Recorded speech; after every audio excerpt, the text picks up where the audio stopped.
Geez, Sarge, look at that. They're putting the bloody Sheila on the team. We'll be the laughing stock of college football. What do you think we are now?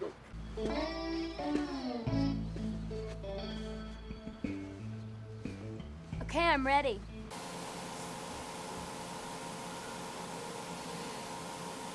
I don't see the problem.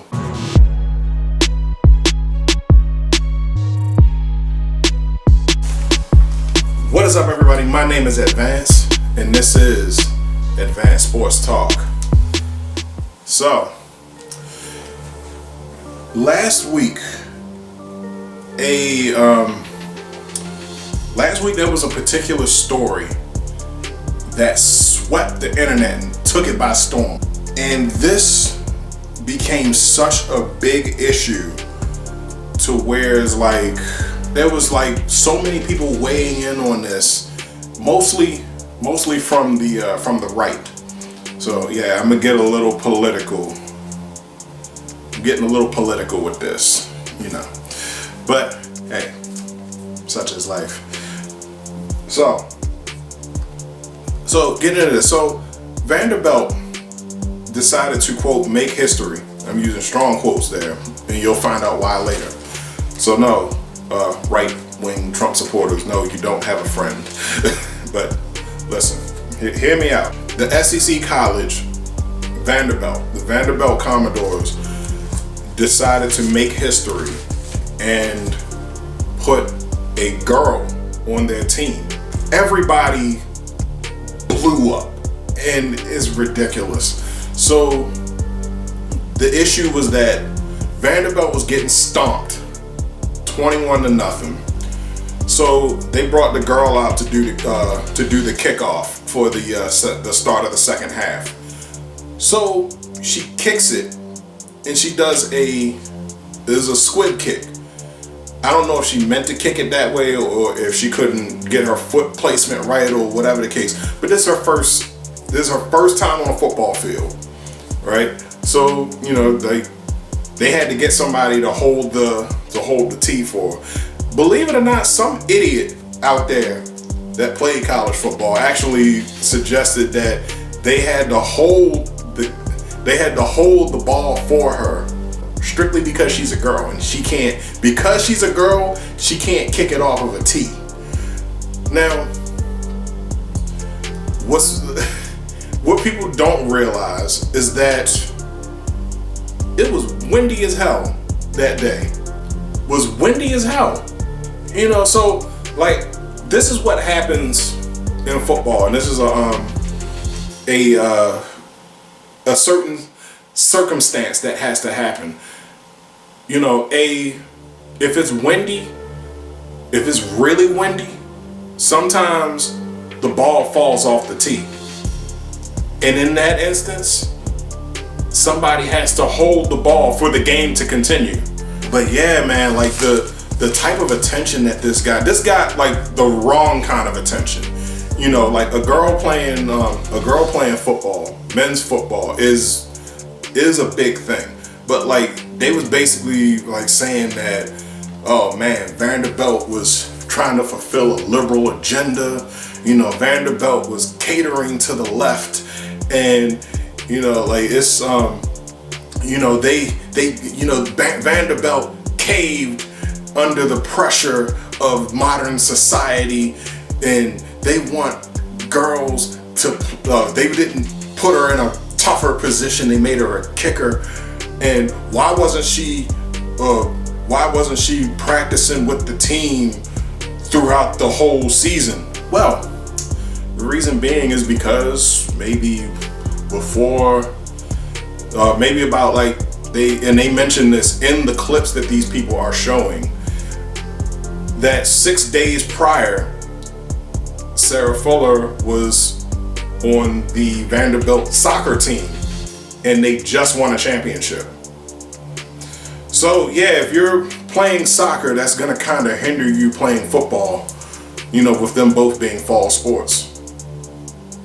I mean, I'm just saying. But hey, you know, more power to them.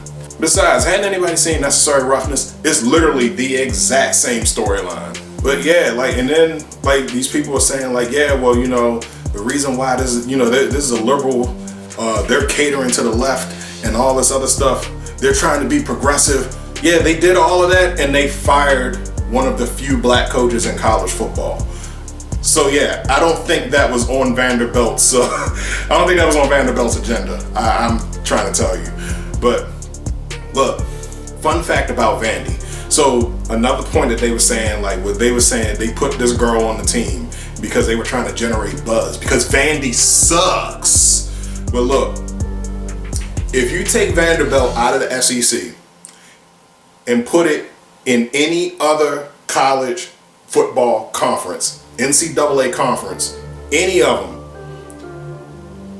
they're automatically bowl eligible. I'm not going to say that they're going to dominate because there are some good teams in those conferences that are capable of competing with SEC teams. If you know much about college football, or even know a little bit about college football, you know that the SEC is the most competitive conference in the entire league. So yeah, and unfortunately, Vanderbilt is at the very bottom. But you know what? Last year they went to a bowl game, and this year, the chips didn't fall where they may. But hey, if you take Vanderbilt out of the SEC, put Vanderbilt up against any other team in any other conference, and they whoop them, I put some money on it. I put some money on it. No, but in any case, all right, that's your fun fact. So since there was so somebody had actually said, or a couple people had actually said, well, they only took that the one girl and they put her in the softest position possible because she's a girl and she can't take the type of punishment that men take. All right, so I looked up some examples.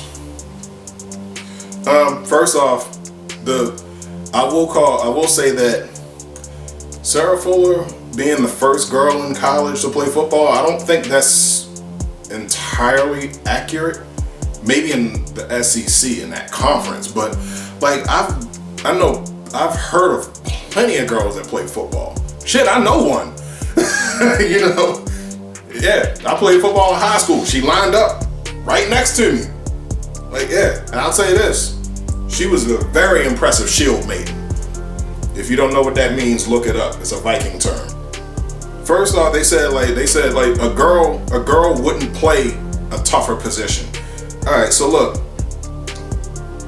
there was this one girl named Madeline Northern who was a freshman quarterback on the varsity football team. And yeah, why did she like to play football? Because somebody told her that she couldn't. And no, this isn't trying to spark an inspirational story. No, that's literally what she said.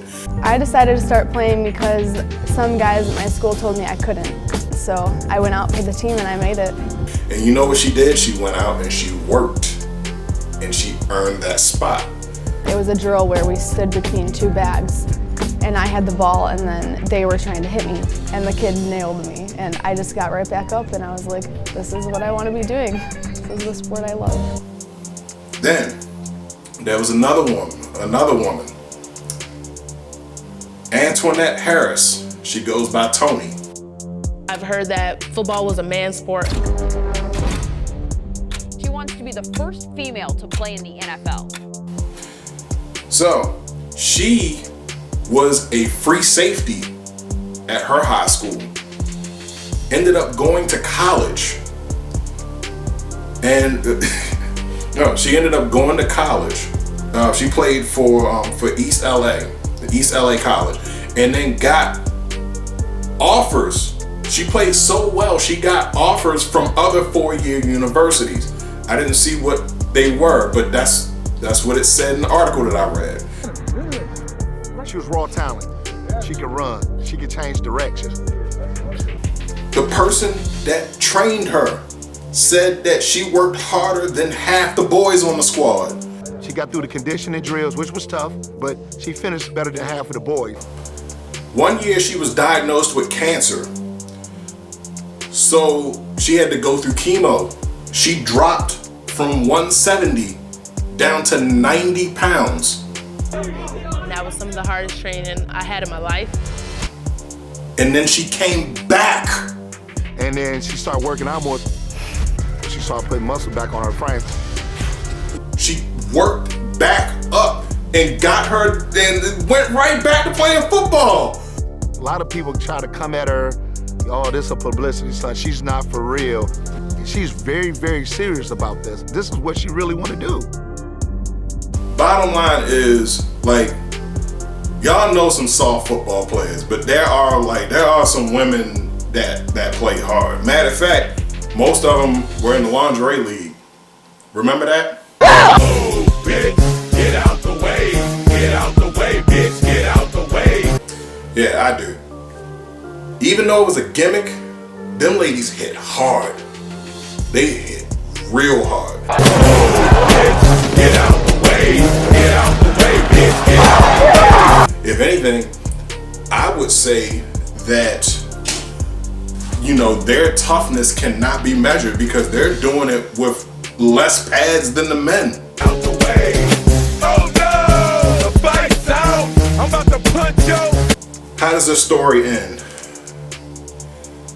You know, because they was giving Sarah full of the blues about that kick, that squib kick.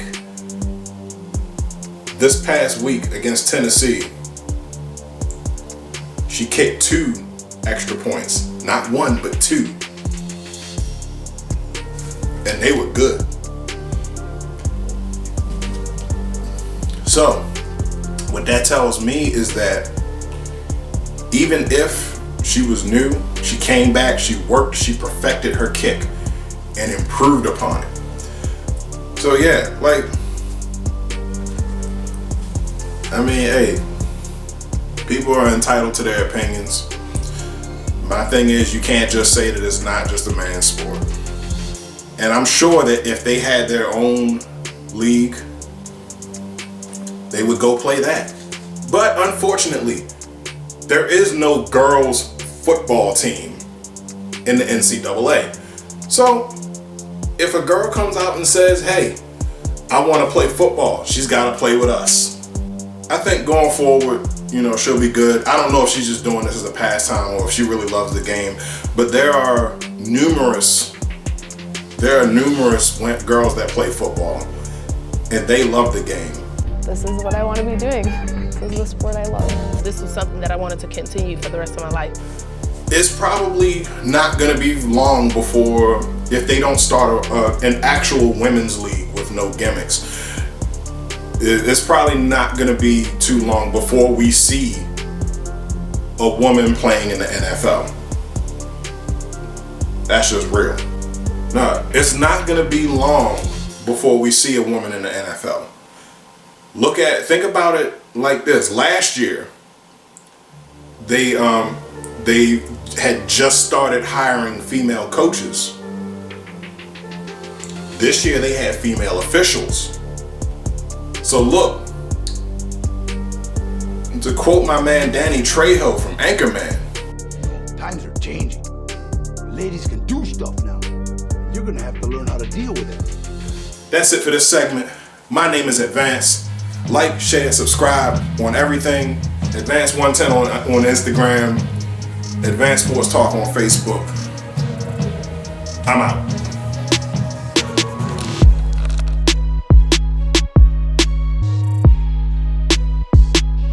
Whoa. What's that cheerleader doing with a helmet on? That's no cheerleader. That's my niece, Becky. She's pissed.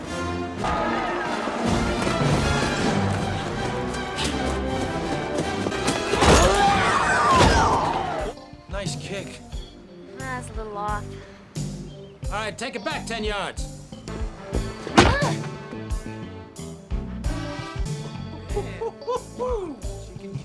Yeah! Whoa. And that was 40 yards. How long? Oh, bitch, get out the way. Get out the way, bitch, get out the way. Oh, bitch, get out the way. Get out the way, bitch. See, that's the pressure TV, man. That's what happened to wrestling, man. Women take over the sport, man.